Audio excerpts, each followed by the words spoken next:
Let's start our conversation with a military expert. Andriy Tkachuk, officer of the Armed Forces of Ukraine, political scientist, volunteer, is joining us. Welcome, Mr. Andriy. Good morning. Likewise, good morning. Mr. Andriy, good morning. And let's start with the striking footage of the strike on the Russian Kremniy L plant in Bryansk. It was successfully and very effectively attacked with cruise missiles. Right now, we can see this footage. These clips were circulating online last night. We like this kind of thing. So let's start with this strike. What did this plant produce? Why is it so important to us? And why did it become a target for the armed forces of Ukraine? This plant is one of the strategic factories of the Russian defense industrial complex. It serves as an essential component within the production chain for a broad and diverse range of specialized equipment and machinery, including microcomponents for a wide variety of sophisticated consumer products, as well as those specifically designed for the military industrial complex. This plant produced components that were used in microchips for the S-300 and S-400 systems, missile control systems, onboard electronics for aircraft, specifically the onboard systems of MiG and Su aircraft, as well as in Russian UAVs and electronic warfare systems. In other words, the plant actually produced extremely important components that, to this day, have a significant impact on the quality and operation of a range of equipment, machinery, military hardware, and weaponry. That is, as I mentioned, the Pantsir, S-300, S-400 aircraft like the MiG and Su UAVs and electronic warfare systems. All of these essential and highly specialized microcomponents, and a wide range of sophisticated equipment, were meticulously manufactured and specifically produced at the Kremniy L facility. And judging by the detailed footage we see, by the massive scale and the sheer extent of the damage inflicted by the Storm Shadow missiles, we clearly understand that the facility has suffered catastrophic and widespread structural damage. This will undoubtedly have a severe and long-lasting impact on their ability to produce microcomponents for those specific types of weapons and military equipment I just described. And I want to point out these interesting shots that we just watched together with the viewers. Yes, in the wide shot, you can see the damage to this facility specifically from the air. So in fact, we managed to get onto enemy territory and capture the moment of impact. How is this possible? This wasn't just filmed by someone on their phone from a window like it sometimes happens with Russians. Here we actually controlled the airstrike being deep inside enemy territory. How did you manage that? The range of our reconnaissance UAVs is constantly increasing. In this regard, we are developing, evolving, and making increasingly high-quality drones, and we are using ever more advanced drones to control such strikes and attacks, to conduct reconnaissance work, and accordingly, to verify various hits. Therefore, in reality, this is the high-quality work of the defense forces. It is the growth of our capabilities, our potential, and the quality of our operations behind enemy lines. And all of this is a matter of our technological modernization and our technological development. Are these the trump cards the president mentioned in his recent interview, in your opinion?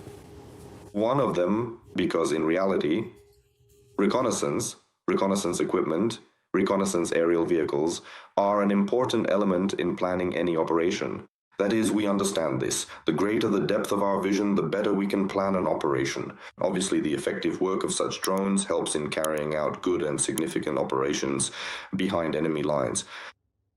Let's talk about some good news from the front. In fact, there is a statement from the head of the main operational directorate of the General Staff that the armed forces of Ukraine have effectively deoccupied the Dnipropetrovsk region from the Russians and have pushed them out of those territories where they were advancing and trying to break through into other sections of the defense. And at the same time, Commander-in-Chief Syrskyi reported that the defense forces are seizing the operational initiative. And for the first time in 2024, our troops have liberated an area larger than what the enemy managed to capture in a month. So how are we managing to do this? Thanks to what? What role, perhaps, did the story with disconnecting the Russians from Starlinks play here? And to what extent, how much can we build on this success going forward? Or is this just a temporary success, a brief respite for the enemy before, say, the spring-summer campaign, which we also hear a lot about, that the enemy is preparing for it? It's a complex story, a combination of achievements by our troops. In fact, There are a number of factors that contributed to the successful advance of our units and effective counteractions in the south, particularly at the junction of the Dnipropetrovsk, Zaporizhia, and Donetsk regions. In particular, one of the elements is the exhaustion of the enemy. For example, the enemy entered the Pokrovsk-Mirnohrad agglomeration in a significant way already at the beginning of autumn 2025. And we were told that once autumn ended, that would be it. Pokrovsk and Mirnohrad would fall completely, meaning the entire agglomeration would be lost. Today is March 11th, 2026, and the 7th Air Assault Corps continues its defensive operation in the Kremniy agglomeration, carrying it out phenomenally, carrying it out extremely successfully, in my opinion. Why am I saying this? It's not about whether there are liberated territories or newly gained territories. No, there is a superior enemy there, and it's only a matter of time. So, let's not have any illusions. But the exhaustion of the enemy, the depletion of the reserves is very significant there. The enemy is losing a large number of personnel there. Accordingly, we understand that the enemy could have used these reserves on other fronts, but cannot. This is a factor in exhausting the enemy. And this is evidenced by the fact that we are managing to wear them down and hold them back more and more effectively. Mathematics, statistics. Since November, the amount of territory occupied by the Russians has dropped significantly. In November, it was over 500 square kilometers. In December, 400 square kilometers, a bit more. In January, I think 245 and 126 in February. At the same time, the intensity of the fighting did not differ much from month to month. So, the Russians continue to intensify combat operations, to carry out assaults, to try to advance, but the effectiveness of their actions is decreasing more and more because we are wearing down the enemy with quality. And accordingly, using this situation with the Russians' depleted reserves and the fact that already in January-February, at least in January, as has already been confirmed by the General Staff, they mobilized and recruited fewer personnel than they lost on the battlefield. This allowed us to carry out such counteractions. And accordingly, even the paratroopers themselves confirmed the fact that the disconnection of Starlink also significantly helped our troops to advance and take better positions to carry out successful counteractions after the Russians lost this communication and serious problems arose because of it. I'd like to continue talking about the interesting recruitment methods of the Russians. We can see that they are really experiencing an increasing shortage of personnel. And so some unexpected news has come from Africa. In Kenya, there was a rally of the families of those Kenyans whom Russia has recruited for the war. It turns out there are more than 1,000 such people. And the families of these Kenyans are protesting against their involvement in this war. They are losing contact with those relatives whom Russia is supposedly recruiting for work, you know, in the rear, in some headquarters, for field work. People simply leave and disappear. And this topic has been studied more extensively by the Center for Countering Disinformation, which found that at the government level in many African countries, complaints have already been made against Russia, and Russia is stopping the recruitment of Africans in some countries because it is facing conflicts with the local authorities. Furthermore, if you take a close look at the current deep state map, you can clearly see that entire specialized units of the Russian Africa Corps are now positioned directly on the border with the Kharkiv region. Well, we can see that the scale of this recruitment is significant. These are already Russia's last trump cards on the eve of announcing mobilization. And how are they using this contingent if even in Kenya there are such rallies where people simply disappear by the thousands? From the very beginning of the full-scale invasion, the Russians actually started a recruitment campaign on the territory of Africa. Many countries were involved in carrying out these actions. The Russians are spending large sums of money on this. Accordingly, sooner or later, such a result was bound to happen. I think it's very much to our advantage that a number of governments have spoken out against recruiting their population in order not to stir up society, in order not to provoke protest sentiments within the country. For example, we see Kenya, where protests are already actually taking place. Obviously, this is a serious blow to the Russians' recruitment efforts and their capabilities. I think they will try to continue some kind of shadow recruitment, but it's clear that it will no longer be as successful or promising as it once was. At least, that's my hope, because the Russians' capabilities in this area were indeed significant, and they really did recruit a large number of people from African countries, natives of African countries, to replenish their units that are directly involved in combat operations on the territory of Ukraine.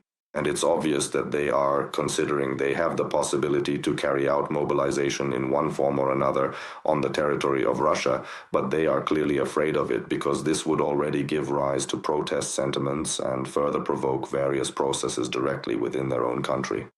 And they will make such a decision very cautiously because the last time this happened, I believe it was at the end of 2022, when they announced a certain type of mobilization, and it had a very significant negative impact on the government's approval ratings. Even though it is an authoritarian, totalitarian, closed country where approval ratings do not affect election matters, they still pay attention to this and are afraid, precisely because of the development and growth of protest sentiments, which could significantly impact the stability of the regime in Russia. Therefore, obviously such a situation exists.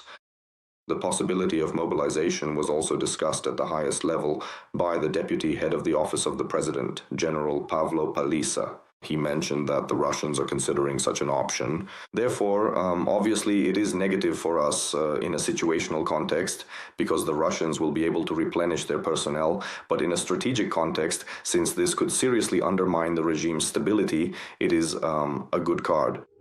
I would also like to talk about what could undermine the stability of the regime in the Russian Federation, the war in the Middle East. Over the past few weeks, we've been focused on how the war in the Middle East is affecting Ukraine, and we understand that there could be problems with the supply of PAC-3 missiles for the Patriot system if the war drags on. At least that's what everyone is saying. And here, cooperation has already begun to take shape between the Ukrainian side and Middle Eastern countries regarding the deployment of Ukrainian specialists and instructors to the Middle East to shoot down Shaheds. But as for the cooperation between Russia and Iran here, well, at the very least, we've seen those shots, those photos where they find Russian components in Iranian Shaheds. And in general, Shaheds are an Iranian invention. And already Shaheds labeled as Giran with the marking Giran 2 have been found, yes. So how does the war in the Middle East affect Russia here if we don't touch on the issue of oil? Look, the question, specifically the military aspect, is that Russia is involved in the processes in the Middle East, that's obvious. They are a strategic partner of Iran and provide intelligence as well as exchange technology and experience. Because many have noticed that the combined Iranian attacks are very similar to the massive missile and Shahed drone strikes that the Russians carry out on our territory. And it is obvious that in this regard the Russians are involved in the process. This conflict in the Middle East is beneficial to the Russians because it diverts attention, including from the Russian-Ukrainian war and from supplying and supporting Ukraine, since the United States is now focused on the Middle East and the Persian Gulf. And it is obvious that the Russians will use this situation to drag out certain processes. Of course, the fall of the Iranian regime is not in their interest, but at the same time, they will be weighing two factors here. They can strengthen their influence over the Iranian regime if it survives, because they will be able to play the card that says, look, we helped you, we stood by your side, we supported you, we provided for you, we are a serious partner. And on the other hand, it is precisely this factor that affects the supply of weapons to Ukraine, in particular missiles for the Patriot systems, which are extremely necessary and vital for us. Therefore, in fact, there are certain indicators that suggest the Russians may use the conflict in the Middle East to strengthen their own positions. Last night, there was a briefing in the United States regarding the war in the Middle East, and members of Congress are already sharing their emotions. In particular, they note that they are in a panic because there is no plan, essentially no objectives, and no understanding of what to do next. Furthermore, it is evident that the original strategic assumptions, such as the belief that a rapid revolution would break out across Iran, following the elimination of the Iranian leader, the Ayatollah, are simply not coming to pass at all. And that the next steps are also unclear for now, particularly in the context of launching a ground operation. To what extent could this war, if it really drags on, negatively affect, as Irina has already started to discuss, both the support for Ukraine and, in general, the attention to our war? Because right now everyone is reacting both to fuel prices and, in general, to the food crisis that is already beginning in Middle Eastern countries. Well, as I said, unfortunately, this negatively affects the level of attention to the Russian-Ukrainian war and to Ukraine as a whole. These are the risks that attention will decrease and the provision of aid will be reduced. It is obvious that such factors are present because the use of certain weapons in the Middle East is now a priority for the United States. However, we are not just sitting here with our arms folded. There is a case involving an exchange, a proposal to trade our interceptor drones for Patriot munitions. There is a request from 11 Middle Eastern countries specifically for assistance from Ukraine, seeking our experience and expertise in shooting down Iranian Shaheds and drones. In other words, we are not falling out of context here, and this is extremely important. That is, in the context of the war in the Middle East, we are maintaining our agency. Obviously, the United States somewhat underestimated Iran's capabilities here in terms of being able to conduct defense and mount resistance. Obviously, in the United States, there is no clear consensus on this issue. Obviously, they will seriously raise this issue since in November there are congressional elections, and in November there will be an important step regarding changes in the pressure on the government, that is, and also certain policies. That's why the election campaign there has already started, and it's clear that the Democrats will put pressure on the Republicans in this context. So we will still see how this will affect things politically, and as for the economic aspect, I am not competent to comment on it at a high level. But the fact that this is already having a significant impact on oil is something we can understand even without deep economic expertise. We will be talking about this in particular throughout the day. Mr. Andriy, thank you very much for joining us. Thank you. Andriy Tkachuk, officer of the Armed Forces of Ukraine, political scientist and volunteer.